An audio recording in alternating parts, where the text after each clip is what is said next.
марказдарда кімдер оқиды?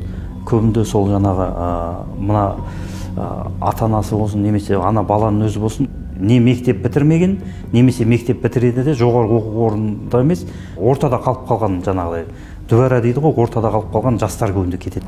Египетте мынандай болды мысалда.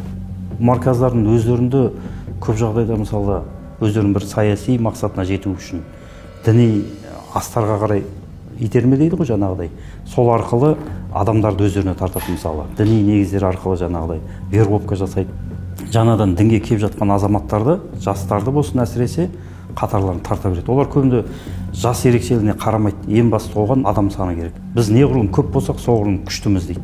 Сен жаңа марказға барып, мен осы жолды ұстанатын жігітпін, осы жолда жүрген баламын десе, болды жаңағыдай. Оларға демеушілер квартираны да беріп қояды, тұратын тамағында, киімінде, ары-бері Қазақстанға барып келуінде, мысалы, бәрін көтеріп отырады екен олар. Сен ең бастысы солардың қатарында оқысаң болды.